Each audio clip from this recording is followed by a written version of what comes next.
یہ ہوتا ہوا کہ مسجد میں کچھ لوگ کی تعلیم قرآن کا علم اور سنت و حدیث کا علم نہ پڑھا رہے تھے. انہوں نے کہا ایسی زندگی ہوئی تھی مدرس کبھی محفل ہوئی تھی پڑھنے پڑھانے کا سلسلہ تو مسجد نبی میں جاری تھا. ہمارا کہنا ہے یہ نبی کی وراثت ہے, پیغمبر کی وراثت بے دینار دنیا کا مال نہیں, پیغمبر کی وراثت اللہ کا دیا ہوا علم ہے جو اللہ کے نبی لوگوں کے لیے چھوڑ جاتے ہیں. میرے بھائیو یہ نبی صلی اللہ علیہ وسلم کا ساتھ ہے علم. علم اور اہل علم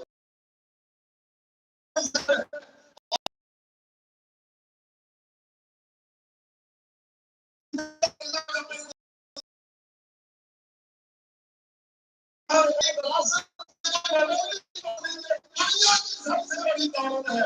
اس لیے کہ دین اسلام کا علم یہ کائنات کی سب سے بڑی دولت ہے. اللہ نے اپنے پیغمبروں کے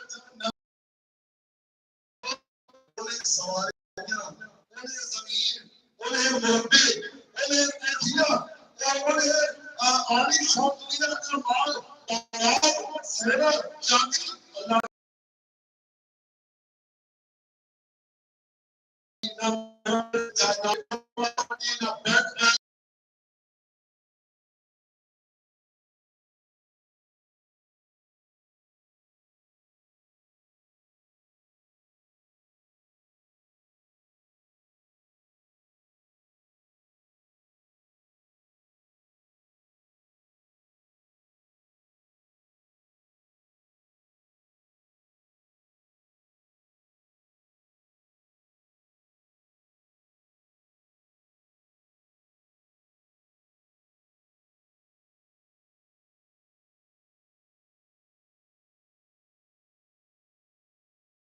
مامون الرشید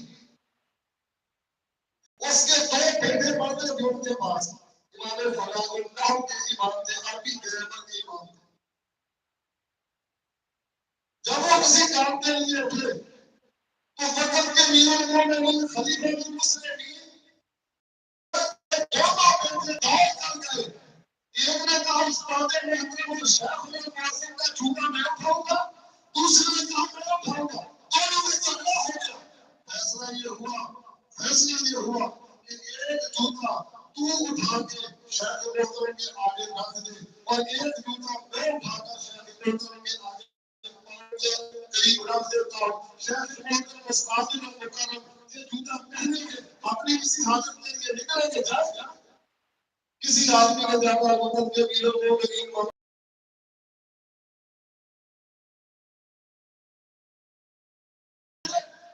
اور ایک استاد کے جوتی اٹھا کے آگے رکھ لے.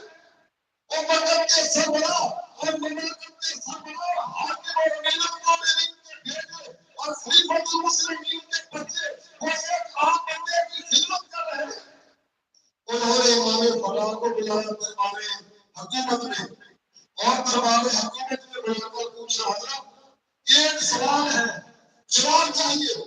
امام فلاح رحمۃ اللہ علیہ نے فرمایا کہو کیا سوال ہے. کہا یہ بتلائیے کہ دنیا میں اس وقت سب سے زیادہ عزت والا کون ہے. امام فلاح نے کہا میرے مومنین آپ خلیفۃ المسلمین ہیں, وقت کے حکمران ہیں, علم سے بھی تعلق ہے اور علماء کے فاضل بھی ہیں اور مسلمانوں کے حکمران بھی ہیں, آپ عزت والے ہیں.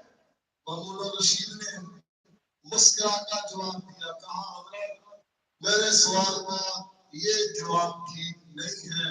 میں مامون الرشید کہتا ہوں اس وقت عزت والا وہ ہے کہ وقت کے خلیفہ کے بیٹے جس کے جوتے اٹھانے کو فخر محسوس کرے, عزت والا ہو. بھائیو اللہ اس علم کی برکت سے عزت عطا فرمائے. ہم نے اس علم کو حقیقت سمجھا. کوئی کمی نہیں ہے مسلمانوں کی تعداد میں, مسلمانوں کے وسائل